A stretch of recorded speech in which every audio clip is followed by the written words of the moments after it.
அனைவருக்கும் வணக்கம். இன்று நம்ம பார்க்க போறது என்னன்னா, ஒரு சிறிய கதை தான். பொறுமையே பெருமை என்பது பற்றி தான் பார்க்க போறோம். அதாவது ஒரு ஊர்ல 2 குடும்பங்கள் வாழ்ந்துட்டு இருக்கு. அதுல ஒரு குடும்பம் அவருடைய தொழில் என்னன்னா, ஆடுகளை வளர்த்து ஒரு ஆட்டு பண்ணையாட்டு வச்சிருக்காரு. அதை வளர்த்து வளர்த்து விலைக்கு கொடுத்து அவருடைய குடும்பம் தினமும் அப்படி ஓடுது. அதை பார்த்துட்டு எதிர்த்த வீட்டுக்காரனுக்கு தொழில் என்னன்னா, அவன் எதுவுமே பண்ண மாட்டான். ஆனா அவன் ஒரு வேட்டை நாயை வளர்க்கலாம். அந்த மிருகத்தை வளர்க்குறதுல அவனுக்கு ஒரு சந்தோஷம், ஒரு ஆசை எல்லாமே இருக்குன்னு வச்சுக்கிடுவோமே.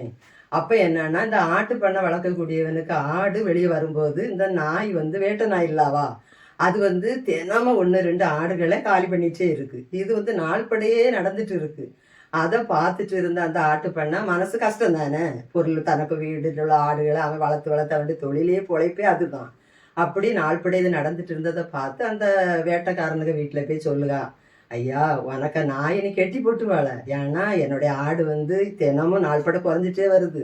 அது என்னால் பார்த்துட்டு இருக்க முடியாதுல்ல. உன் ஆடை உன் நாயை நீ கெட்டி போடு அப்படின்னு சொல்லும்போது அந்த வேட்டைக்கார பெரிய வில்லம்ல அவன் என்ன சொல்லுறான்னா, ஏன் நாயை கட்டி போடணும், உன் ஆட்டை நீ கட்டி போட்டு வாழ அப்படின்னு சொல்லி இவங்கிட்ட முரணா பேசுகிறான். இப்படி கொஞ்ச நாள் போகுது, ஆடு குறைஞ்சிட்டே வருது. இவருக்கு ரொம்ப வருத்தம்.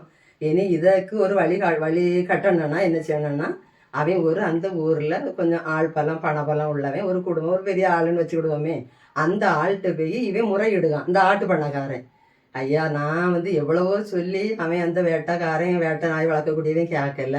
நீங்கள் சொன்னால் அவன் கேட்பான். அதனால எனக்காக நீங்கள் ஒரு ரெக்கமெண்ட் பண்ணி அந்த வேட்டை நாயை கெட்டி போட்டு வளன்னு சொல்லி அப்படி எனக்காக பரிந்து பேசுங்க ஐயான்னு சொல்லி அந்த தலைவன்ட்டு போய் இந்த ஆட்டு பண்ணக்காரன் போய் சொல்லுறான்.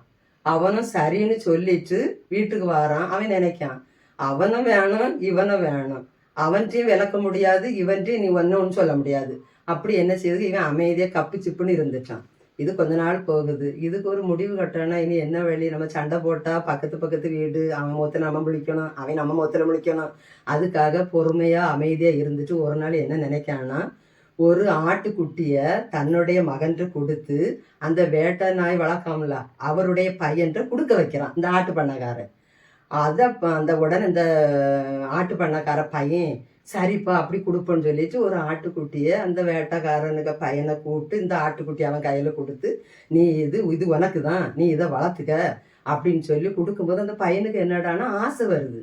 பரவாயில்லையே, நமக்கு இந்த ஆட்டுக்குட்டியை பார்த்தாலே அழகாக தானே இருக்கும், சின்ன குட்டிலாம். சரின்னு சொல்லி இந்த ஆட்டுக்குட்டி அந்த பையன்கிட்ட இருந்து வாங்கிட்டு போய் தாப்பன்ட்டு சொல்லுங்க, அப்பா எனக்கு இது வளர்க்க ஆசையாக இருக்குப்பா, நம்ம வீட்டில் இது வளர்ப்பாப்பா, காசு ஒன்றும் வேண்டான்னு சொல்லுங்க, என் ஃப்ரெண்டு சும்மா தந்தான் அப்படின்னு சொன்னோடனே இவனுக்கு ஒரு ஆசை வருது. சரி இப்போ பிள்ளைலாம் ஆசைப்படுங்க, விரும்பிலாம் கேட்கான் அப்படின்னு சொல்லி சரின்னு சம்மதம் சொன்ன உடனே இந்த ஆட்டுக்குட்டி அந்த வேட்டைக்காரன் வீட்டில் வளருது. அது வளர்த்து வீட்டு கிடந்து வளரும்போது துள்ளி வளர்ந்து நாள்படி கால் கையெல்லாம் பெலத்த உடனே துள்ளி சாடி வெளியே போகல. அதை யார் பார்த்துட்டு இருக்கா, அந்த வேட்டை நாய் பார்த்துட்டு இருக்கு. அது என்னடா வெளியே வந்ததை பார்த்தோன்னே கடிச்சு கொதறி கொண்டு போட்டுச்சு. அதை பார்த்துட்டு இருந்த அந்த வேட்டைக்காரனுக்கு பையன் பயங்கர அழுவ, கஷ்டமான தாங்க முடியல. ஏன்னா அருமையா ஆசையோடுலாம் ஒரு குட்டியை வளர்க்கான். அதை மனம் வருந்தி அழுதுட்டு இருந்ததை பார்த்தோட அந்த வேட்டைக்காரன் வீட்டுக்கு வரான். பையன் அழுததை பார்த்தோன்னு அவனால் தாங்க முடியலை. ஏன்னா அவன் ஒரே ஒரு பிள்ளைய வளர்க்கான், கண்ணே மணியன்னு. என் பிள்ளை இப்படி அழுதேன்னு சொல்லி அந்த நாயை கெட்டி போடுறதுக்கு அவன் யோசிக்கான். அப்பந்தான் அவனுக்கு மனசில் ஒரு எண்ணம் வருது, இதைத்தானே அந்த பக்கத்து வீட்டுக்காரன் பல நாளாக பல வருஷங்களாக சொல்லிட்டு இருந்தான், நம்ம கேட்கலேன்னு சொல்லி அன்னைக்கு அவன் அந்த தப்பை உணர்றான். அன்னைக்கு அவன் மனமாற்றம் அடைகிறான். அவன் போய் அதோட நின்று விடலை. அவன் போய் ஒரு கடையில் போய் பரிசு பொருட்களெல்லாம் வாங்கிட்டு எங்கே போகிறான், அந்த ஆட்டு பண்ணை வச்சுருக்காமல அந்த வீட்டுக்கு அவன் நடைக்கு போகிறான். அங்கே போனோன்னா அவரு புடி அப்படின்னு இல்லை, பொறுமையாக வாங்கன்னு கூப்பிட்டு பேசும்போது, நான் நீ அன்னைக்கு என்ன நாய் கெட்டி போட்டு வளவலன்னு எவ்வளவோ சொன்ன, நான் கேட்கல, இன்னும் நான் தப்பை உணர்ந்துட்டேன் சொல்லி 2 வாரம் கட்டி பிடிச்சி சந்தோஷம் அடைகிறார்கள். அன்று முதல் அவங்க 2 பேரும் நண்பர்கள் ஆயினர். நன்றி, வணக்கம்.